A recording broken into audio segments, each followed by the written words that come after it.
Food may not be the answer to every problem. Welcome to Culture Screen, where we analyze culture.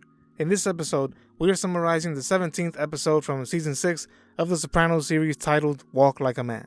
The episode first aired on May 6th, 2007. In the beginning, Tony wakes up and he notices AJ is awake watching Tom and Jerry in his living room. AJ and Blanca have broken up, and AJ is now depressed. Later on, Christopher and Paulie are at the Bada Bing discussing business. Paulie continues to make fun of Christopher for not having a drink, even though Paulie knows Chris is in AA. As a result of the Florida trip Paulie had with Tony, Paulie is now receiving stolen power tools from a connection through Beansy, and he is reselling the tools to Al, Kelly's father, who is Christopher's father-in-law. Al owns a hardware store, and he ends up selling the tools to his clients at a discount. Business is better than ever, everything is going well, until one night when Paulie sends two of his crew members to steal back the tools he sold Al. This is of course a betrayal to Christopher, since Chris is in the middle of their deal.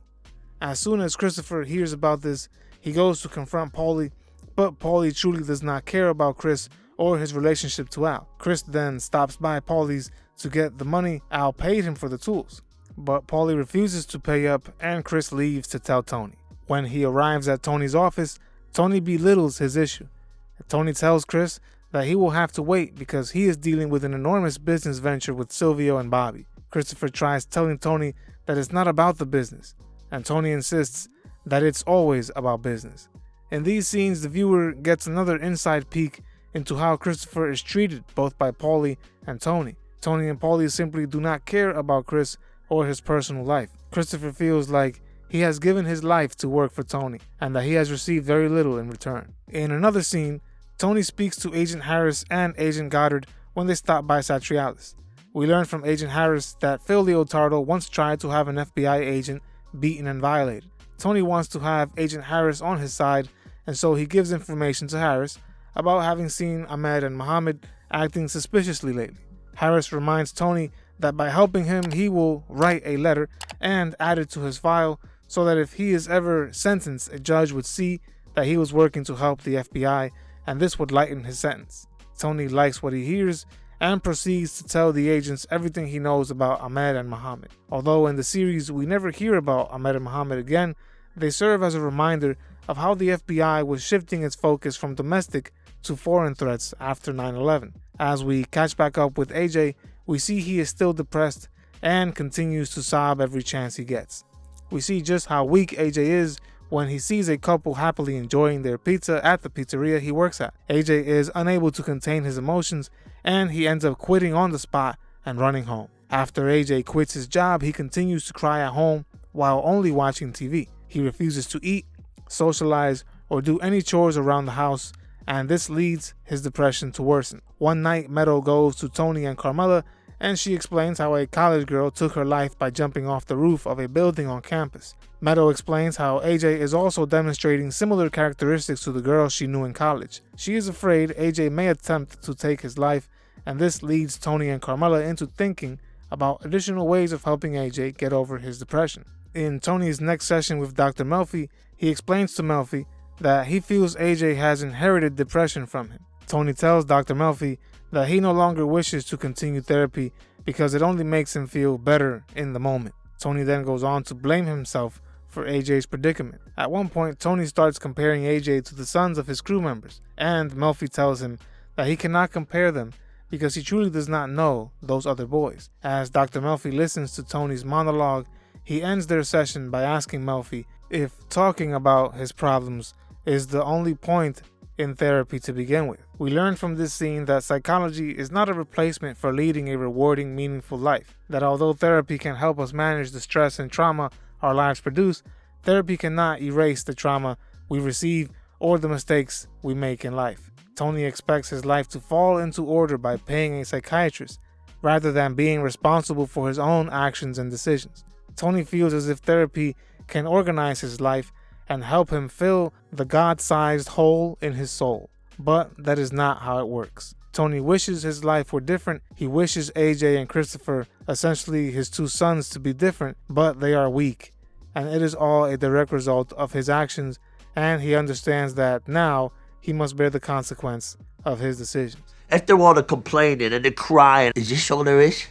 Remember, I am summarizing this entire series, as well as other popular works of literature, movies, and TV shows as well. Subscribe and click the bell so you don't miss the next episode or series. Let me know what you'd like me to summarize in the comments section below. Follow us on Instagram and Twitter for additional content. Visit our merch store and support us on Patreon if you can. Doing this helps my channel out tremendously. I thank you for your support. But there was a woman. She worked with us in a club we had. Anyway. In another scene, Tony heads over to the Bada Bing and he bumps into Carlo and Patsy's sons, who are both named Jason. Tony congratulates them for making a lot of money on sports gambling on their college campus. Tony tells them to contact AJ as a way of getting AJ out of the house and around young men his age. When Tony tells AJ about it, he says he does not want to hang out with anyone, and Tony tells him that he must go. As the viewer, we see that Tony is now trying to get involved in AJ's life. Tony wants to help AJ, but it may be in fact too late. When AJ hangs out with the two Jasons, it turns out that there is a guy named Victor on campus that owes money and has not paid up his debt. The two Jasons end up threatening Victor, saying that they will send AJ, Tony Soprano's son, after him if he does not pay up. The next time they spot Victor at a party, they end up kidnapping him and driving him out into the woods. There, they threaten Victor again and end up pouring acid on his toes as a way of showing him that they mean business. We see AJ is completely out of his element and disgusted to see this being done to Victor. Here we see how, due to the way AJ was raised, he is not good at school. He cannot hold down a traditional job, he is too soft for the criminal lifestyle, and he is too much of a child to have a steady girlfriend. Although the scene is subtle, we see how AJ is shocked to see Victor be tortured. AJ has now involved himself in the life of crime. As we catch back up with Chris, we see he is hosting a party at his home. While here, Tony makes fun of him again for drinking non-alcoholic beer. Christopher tries to explain yet again to Tony that he has an addiction problem and is trying to stay away from alcohol and drugs, and he does this by not hanging out at the Bada Bing or having alcohol in his house. Tony tells him that he should man up and control his addiction rather than avoiding it altogether. Christopher explains to Tony that he thinks he inherited the trait of being an addict from his parents, who are both known for being addicts themselves. In another scene, we see Paulie continues to steal the tools he is selling to Christopher's father-in-law. Little Paulie heads over to the hardware store and he steals from Al again.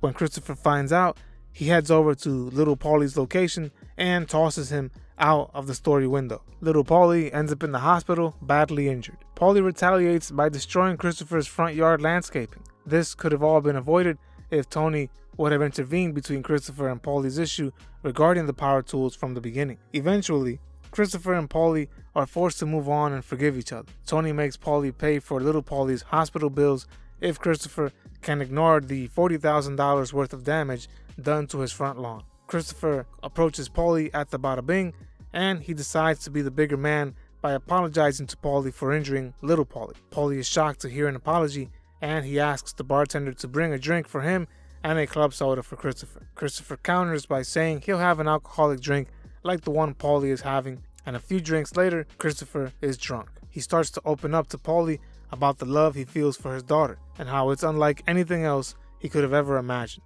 Paulie does not have any children of his own, and he uses the opportunity to poke fun at Christopher in front of the other guys. Christopher tells Paulie that children are the future and that by the year 2027, his daughter would be a college graduate. Paulie responds by telling Christopher that if his daughter turns out like him, she won't be done with 4th grade by the year 2027. He then adds that Christopher should not worry about that anyway because by then, she'll probably be working at the Bada Bing regardless. As soon as Paulie shares this joke, the entire room erupts into laughter.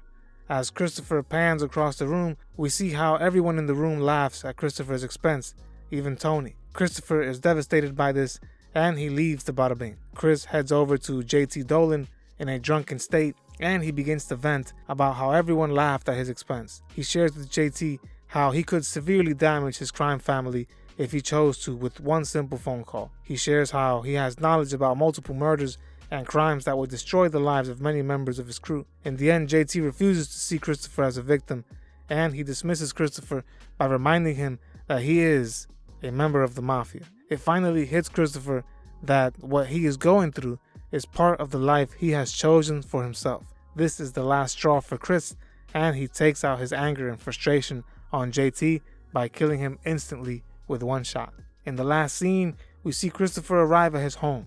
As he exits his car onto his driveway, he walks up to a small tree that was knocked down by Paulie. We see Christopher crouches down to straighten the tree while the rest of his yard is destroyed. The tree is a representation of Chris trying to straighten out his life, a life where, just like the tree, he is stuck and surrounded by death and destruction. Remember, I tried to talk to you about it. That was episode number 82, titled Walk Like a Man. To watch the next or previous episode summary, click on the link in the description or at the end of this video. In the description, you will also find additional links for supporting our channel. See you on the next episode. Goodbye. Hey, Chris, you're in the mafia. We upload new videos every week, so subscribe to our channel. Don't forget to hit the like button as well. Click the notification bell to be notified of when we upload these videos.